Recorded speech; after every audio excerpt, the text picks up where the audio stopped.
I need to tell you about something that happened to my friend Emma. And honestly, when she first told me this story, I had to ask her to repeat it because I couldn't believe what I was hearing. I mean, we all know families can be complicated. We all know sisters can be competitive. But this was next level. Emma was 7 months pregnant when she got the letter. Not an email. Not a text. A certified letter from a lawyer. About her baby's name. The name she'd been planning to use since she was 23 years old. The name she'd told everyone about. The name that was already painted on the nursery wall in soft lavender letters.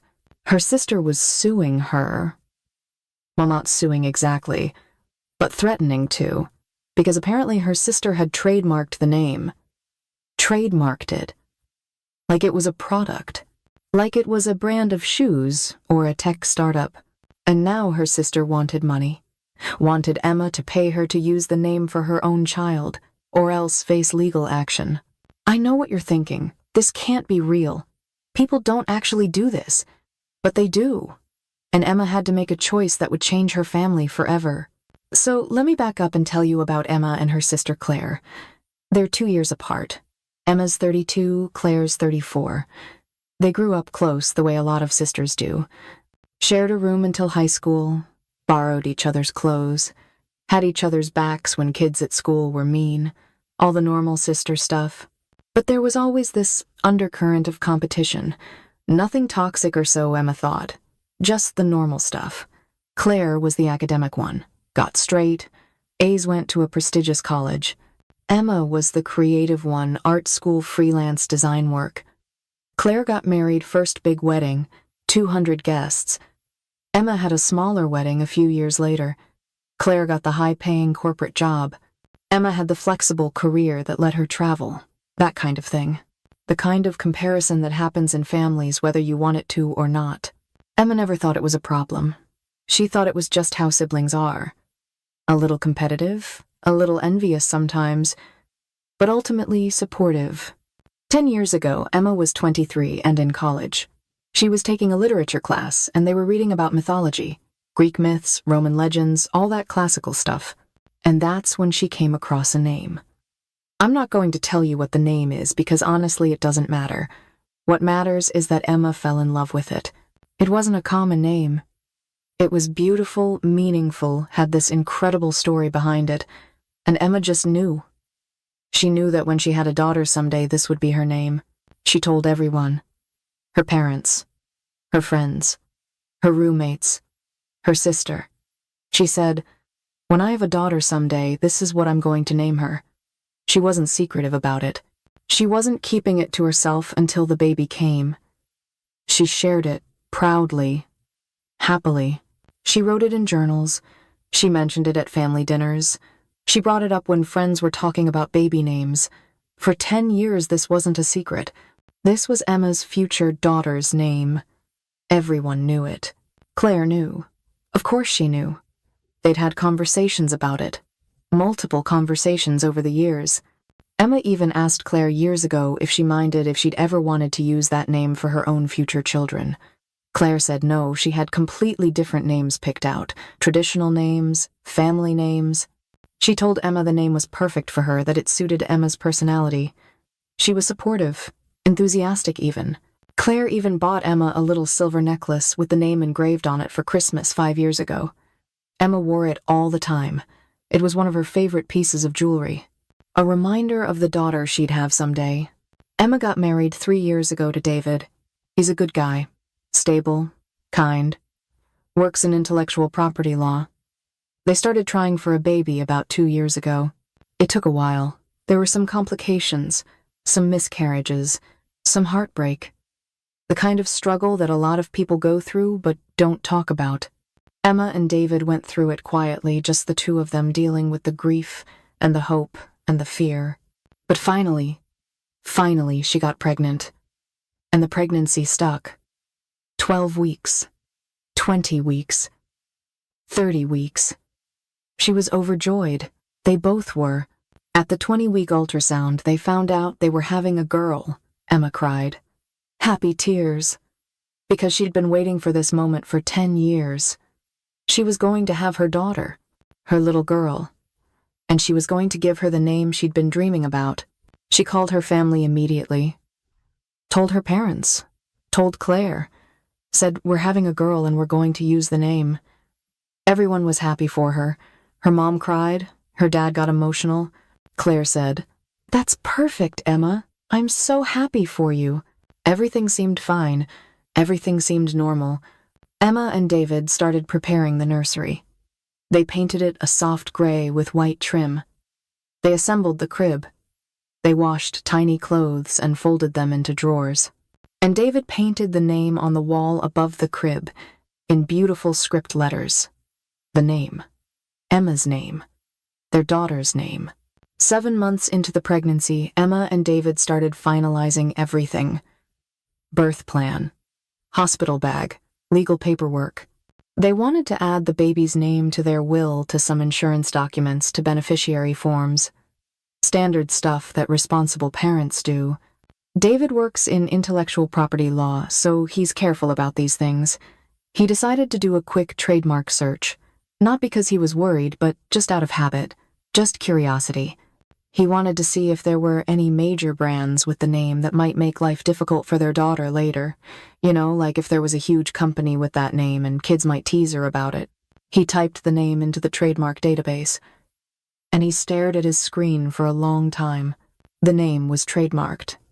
Registered as a trademark for children's products, educational materials, and merchandise.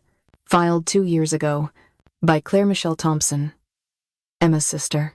David called Emma into his office. She was folding baby clothes. She came in smiling, asking what he needed. He turned his computer screen toward her. Emma looked at it, looked at him, looked back at the screen. "What is this?" she asked. "That's your sister," David said. She trademarked the name. 2 years ago. Emma felt dizzy. She sat down. She read the trademark filing information over and over. The date, the categories, the owner, Claire Michelle Thompson. Her sister. "She didn't tell me," Emma whispered. "No," David said. "She didn't." Emma called Claire that night. She was shaking so hard she could barely hold the phone. David sat next to her, his hand on her shoulder. Claire answered on the 3rd ring. "Hey, Emma, what's up?" "Did you trademark the baby name?" Emma asked. No preamble, no small talk. There was a pause. A long pause. "Oh," Claire said. "You found out. You found out. Not I was going to tell you, not I'm so sorry. Just you found out." Like she'd been caught doing something she knew was wrong. Emma couldn't speak for a moment. She just sat there, phone pressed to her ear, trying to understand what she was hearing. "Why?" Emma finally said. "Why would you do that?" Claire sighed. Like Emma was being difficult. Like this was an inconvenience. "Emma, it's not personal. It's business. I started my company 2 years ago and I needed a name. I fell in love with that name too. You weren't even pregnant yet. You didn't own it. It was just a name you liked. I needed it for my brand, so I filed the trademark to protect my investment. You've known I wanted to use this name for 10 years, Emma said. Her voice was getting louder. 10 years, Claire. You bought me a necklace with the name on it." "I know," Claire said, "and I thought it was sweet. But Emma, you have to understand. I built a business around this name. I've invested thousands of dollars. I have investors. I have products in development. I can't just let anyone use the name and potentially damage my brand." "Anyone?" Emma repeated. "I'm not anyone. I'm your sister. And this is for my daughter. My actual human daughter." "I understand," that Claire said, and her voice had this patient tone to it, like she was explaining something simple to a child. "And that's fine. You can still use the name. But I need you to sign a licensing agreement and pay a licensing fee to protect my brand, to make sure you don't try to commercialize her name later, which could damage my business." Emma couldn't believe what she was hearing. "You want me to pay you to name my own child?" "It's not about payment," Claire said. "It's about protection, legal protection. My investors require me to enforce the trademark. If I don't, I could lose the trademark entirely. It's just how intellectual property law works. How much? Emma asked. Her voice was cold now. $5,000, Claire said, and the licensing agreement. It's very simple. You can use the name for your daughter, but you agree not to monetize her name in any way. No social media influencer stuff using her name. No books, no brands, just personal use only. $5,000. To name her own daughter. The daughter she'd been dreaming about for a decade. And if I don't? Emma asked. Claire was quiet for a moment. Then I'll have to protect my trademark. I don't want to, Emma. But my business partners will insist. They'll make me take legal action. I'm trying to avoid that. This licensing agreement is the compromise. Emma hung up. She couldn't listen anymore. She sat there on the couch 7 months pregnant and cried. David held her. He didn't say anything at first. What could he say? Eventually, Emma pulled herself together. She called her parents. She needed them to understand, to help, to talk sense into Claire. Her mom answered. Emma told her everything. The trademark, the money, the licensing agreement. Her mom was silent for a long time. Then she said, What? Claire did. What? Emma repeated it all. Her mom listened. Then Emma heard her call for Emma's dad. They put the phone on speaker. This can't be right, her dad said. Claire wouldn't do this. She admitted it, Emma said. She wants $5,000 and a contract. Her parents were horrified. They said they'd call Claire immediately. They said they'd fix this. They promised. Emma waited. She waited for hours. Finally, her mom called back. We talked to Claire, her mom said. She sounded exhausted. She says she has every legal right to protect her trademark. She says you're being emotional and unreasonable. She says she's offering you a fair compromise. She's charging me to name my baby, Emma said. I know, honey, her mom said. But maybe you should just choose a different name. It's not worth destroying your relationship with your sister over a name. There are so many beautiful names out there. Emma felt something crack inside her. Are you serious right now? Emma, please, her mom said. I'm trying to keep this family together. Your sister has a business. She's invested her savings. She's not trying to hurt you. She's just trying to protect what she built. What about what I built? Emma said. I've been planning this for 10 years. She knew. She's known the entire time. And she took it anyway. And you're telling me to just let it go? Her dad got on the phone. Emma's sweetheart, sometimes being the bigger person, means making sacrifices. For family. For peace. Emma couldn't talk anymore. She hung up. Her parents chose Claire's side. Or maybe they didn't choose sides. Maybe they just chose the path of least resistance. But either way, Emma was alone. She felt betrayed. Not just by Claire, by all of them. Over the next few days, Emma couldn't stop thinking about it. She couldn't sleep. She couldn't focus. Every time she looked at the nursery at the name painted on the wall, she felt sick. David tried to help. He researched. He talked to colleagues at work. He got legal opinions. The answer was clear. Claire's trademark was valid. She'd filed it properly. She was using it commercially. She had products, a website, social media presence. If Emma used the name and Claire decided to enforce the trademark, Emma would likely lose. It would cost tens of thousands of dollars in legal fees. It could take years. And even then, Emma might not win. One lawyer David consulted suggested a compromise. Tell your wife to use a different spelling. Change one letter, use a variation. Technically, it would be different enough that the trademark wouldn't apply. David brought this idea to Emma. She was lying on the couch exhausted. The pregnancy was getting harder. The stress wasn't helping. A different spelling, Emma said. Yeah, David said gently. Same name, essentially. Just legally different. No, Emma said. Emma, no. She sat up. I don't want a variation. I don't want a different spelling. I want the name. The name I chose. The name that's been mine for 10 years. Not some knockoff version because my sister stole the original. David didn't push. He understood. Emma started researching Claire's business. She'd heard about it, of course. Claire had mentioned starting a children's lifestyle brand about 2 years ago, but Emma had been dealing with infertility issues at the time. She hadn't paid much attention. Now she looked at everything. Claire's website, her social media, her product line. The company sold educational books for children, toys, clothing, all very beautifully designed, very Instagram-friendly, very millennial parent aesthetic. And the brand name was Emma's name, the name from the mythology class. The name Emma had loved for a decade. Emma scrolled through Claire's Instagram. The brand had about 15,000 followers. Not huge, but respectable. Claire posted regularly.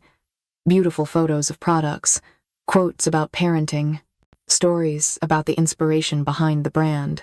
And then Emma found a blog post. An interview Claire had done with a parenting website about 6 months ago. The headline was, "The Story Behind the Name." Emma clicked on it, started reading. Claire talked about how she discovered the name, how she was researching mythology and literature for a project, how she came across this beautiful, meaningful name, how it spoke to her soul, how she knew instantly that it had to be the name of her brand.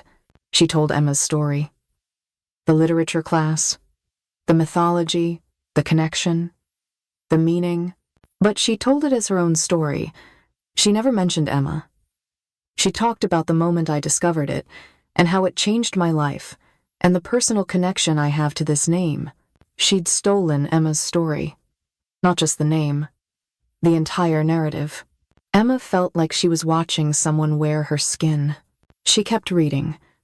Claire had done multiple interviews, a podcast, guest posts on mommy blogs. In every single one, she told the same story. Her story.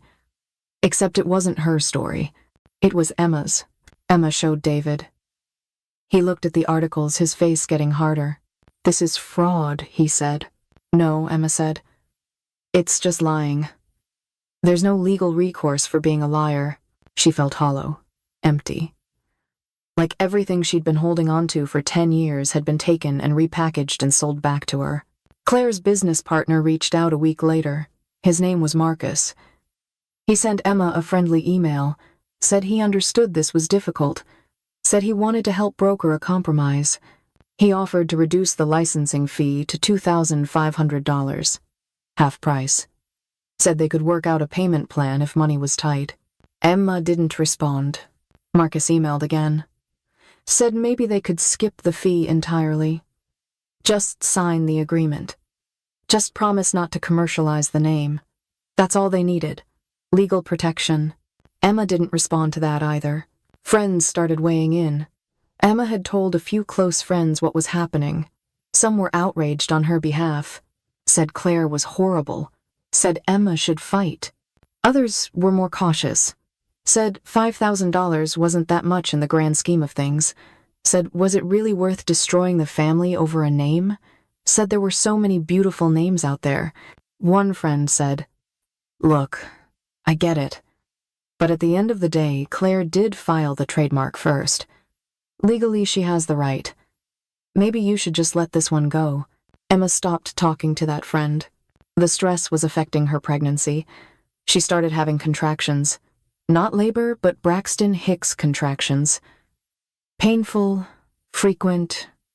Her doctor told her to rest. To avoid stress. Emma laughed when the doctor said that. Avoid stress.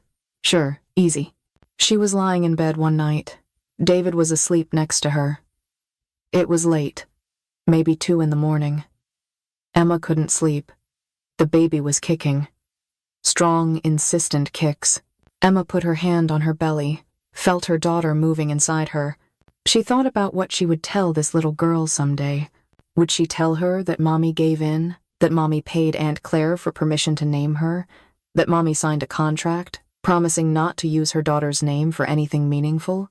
Or would she tell her daughter that she stood up for what was right, that she fought for her, that she refused to be bullied? Emma thought about the lessons she wanted to teach her daughter, about standing up for yourself, about boundaries, about not letting people take advantage of you even if they're family, especially if they're family. She thought about Claire, about their whole relationship. And Emma realized something. This wasn't the first time Claire had done something like this. It was just the first time Emma had said no. Claire had always been competitive, had always needed to win, had always taken what she wanted.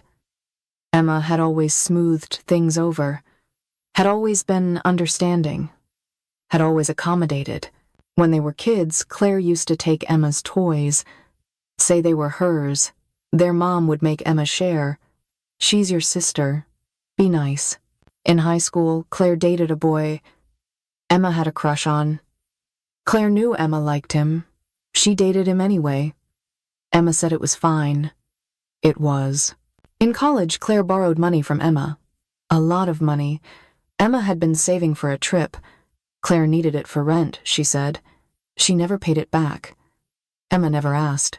When Emma got engaged, Claire made the engagement party about her. Announced her new job promotion at the party. Everyone congratulated Claire. Emma's engagement was almost forgotten. Emma had let it all slide. Because that's what you do for family, right? You let things go. You don't keep score. You love them anyway.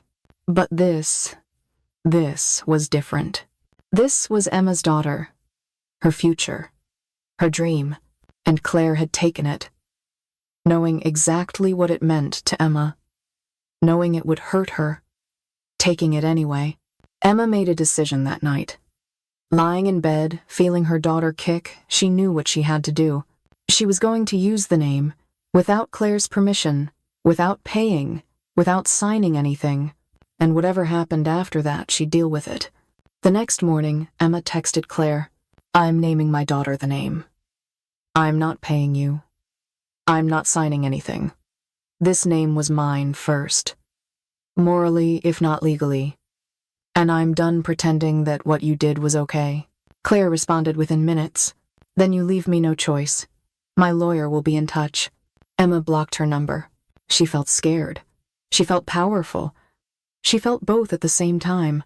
David came home from work, found Emma in the nursery, sitting in the rocking chair, staring at the name on the wall. "I told her," Emma said. David nodded. He sat down on the floor next to the rocking chair. "Okay. She's going to sue," Emma said. Maybe David said. "Probably," Emma said. "Probably," David agreed. "Are you okay with this?" Emma asked. She needed to know. This affected him too. Their finances, their family. David thought about it. Really thought about it.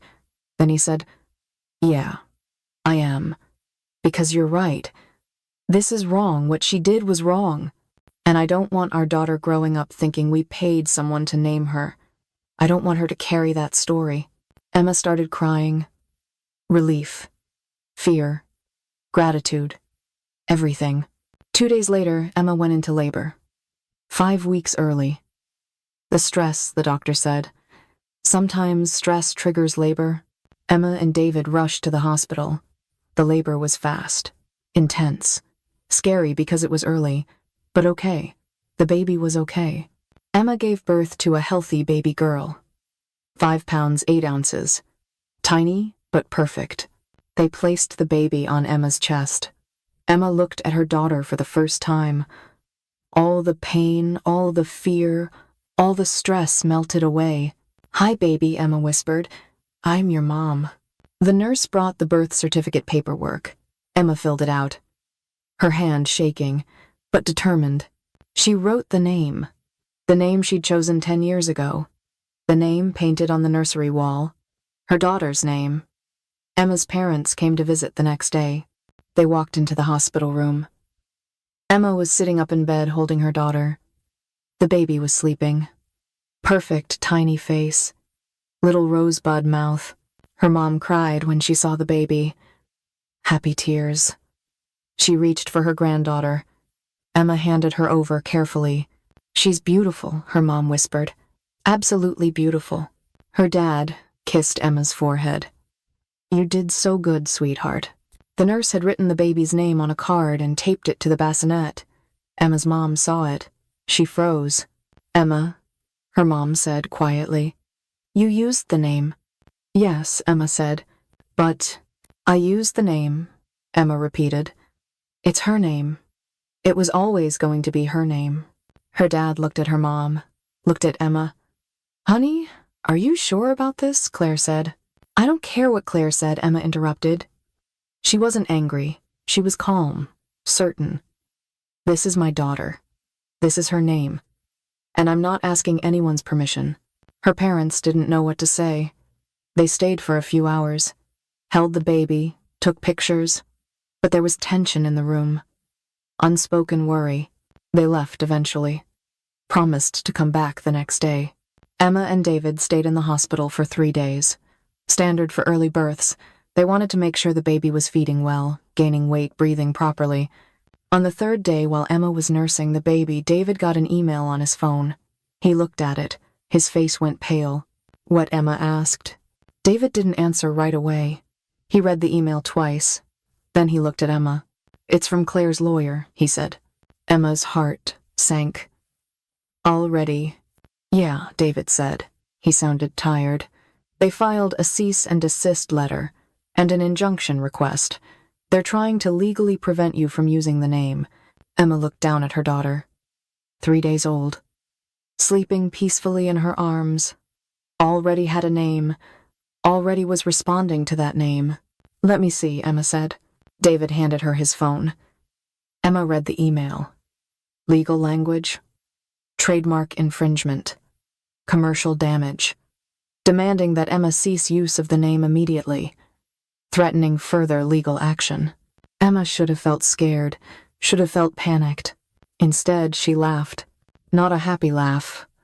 A bitter, disbelieving laugh. "She's suing me," Emma said. "I'm sitting here 3 days postpartum, and my sister is suing me for naming my baby." David sat on the edge of the hospital bed. "What do you want to do?" Emma looked at her daughter, at her tiny fingers wrapped around Emma's thumb, at her little chest rising and falling with each breath. "Let her sue," Emma said. "Let her try to take my daughter's name away. Let her explain to a judge why she trademarked her sister's baby name and is now demanding money for it. Let her tell that story in court." David nodded slowly. "Okay. But Emma, this is going to get ugly." "It's already ugly," Emma said. Emma left the hospital the next day, went home, set up the nursery, put her daughter in the crib under the painted name. For a few days, Emma tried to just focus on the baby, on feeding schedules and diaper changes and learning how to be a mom, but the legal threat hung over everything. Emma couldn't stop thinking about Claire, about what she'd done, about the audacity of it. And then Emma made a decision, a choice that would change everything. She wrote a post on social media, on her personal Facebook page. She had about 800 friends, mostly people she knew in real life. Family friends, college friends, work colleagues. She wrote out the entire story. 10 years of planning to use the name. Claire knowing about it. Claire buying her the necklace. Claire trademarking the name in secret 2 years ago. Claire demanding $5,000. Claire threatening legal action while Emma was in labor. Emma didn't name Claire in the post. She didn't have to. Anyone who knew them would figure it out. She referred to her as my sister and my family member. She ended the post with, "I'm sharing this because I need people to understand what's happening. I'm not trying to ruin anyone. I'm just trying to protect my daughter. And I'm asking you all to please respect our choice. Her name is her name. And no one can take that away from her." Emma hit post. Then she put her phone down and went to feed the baby. When she checked her phone an hour later, the post had over 200 likes, 50 comments, and it had been shared 12 times. By that evening, it had been shared over 100 times. People Emma didn't even know were commenting. Local parenting groups had picked it up. Mommy bloggers were sharing it. The outrage was immediate and intense. People were furious. How could a sister do this? This is disgusting. I would never support a brand that treats family like this. What kind of person trademarks their sister's baby name? Someone found Claire's business, shared the name, shared the website, shared the Instagram. People flooded Claire's social media. Comments on every post. Shame on you. Family comes first. I'll never buy from you. You should be ashamed. Claire's Instagram comments got so bad she had to turn them off, but the damage was done. Emma didn't tell anyone to do that. She didn't organize it. She just told the truth, and people reacted. Marcus, Claire's business partner, called Emma. She almost didn't answer, but she did. "Emma, please," Marcus said. He sounded panicked. "You have to take down the post. We're losing followers. We're losing sales. Our sponsors are pulling out. This is destroying the business." "I just told the truth," Emma said calmly. "You made us look like monsters," Marcus said. "No," Emma corrected. "Claire made herself look like a monster. I just told people what she did." "Please," Marcus begged. "Tell her to drop the lawsuit. Tell her to apologize, and tell her to never contact me again." Marcus was quiet for a moment. "I'll try." He hung up. 2 hours later, Emma's phone rang. Unknown number. Emma almost ignored it, but something made her answer. "Hello?" "Emma." It was Claire. Her voice was shaking. "It's me." Emma didn't say anything. "My business is falling apart," Claire said. She was crying. "Everything I built is collapsing. 18 months of work, all my savings, everything. And it's gone. Because of your post." "No," Emma said quietly. "Because of what you did." "I didn't think it would go this far," Claire said. "I thought you'd just compromise. I thought you'd just pay. I thought you'd understand that I needed this, that I'd built something, that I had a right to protect it." "You could have chosen any name in the world," Emma said. "Any name, literally any name. But you chose mine, the one name you knew I wanted, and you didn't ask. You didn't tell me. You just took it. And then you tried to make me pay for it. How did you think this would end? I thought you'd prioritize family," Claire said. Emma felt anger rise in her chest. "So did I." "That's the problem, Claire. I thought family meant something to you. I thought you'd never deliberately hurt me, but you did. You hurt me in the cruelest way possible. And you did it knowingly, for money, for a brand." "It wasn't about money," Claire protested. "It was about my dream, my business, my future." "What about my dream?" Emma said. "What about my future? What about the 10 years I spent planning this? What about the trust I had in you? Did any of that matter?" Claire didn't answer. "Drop the lawsuit," Emma said. "Apologize. And don't contact me again." "If I do that, will you take down the post?" Claire asked. "No," Emma said. "The post is the truth. It stays up. Whether you drop the lawsuit or not, the truth is the truth." Claire was crying harder now. "You destroyed me, Emma. You destroyed everything." "No," Emma said. "You destroyed yourself. You just didn't think there would be consequences." Emma hung up. The next day, Claire dropped the lawsuit. Officially, her lawyer sent a letter withdrawing all legal claims. No more cease and desist.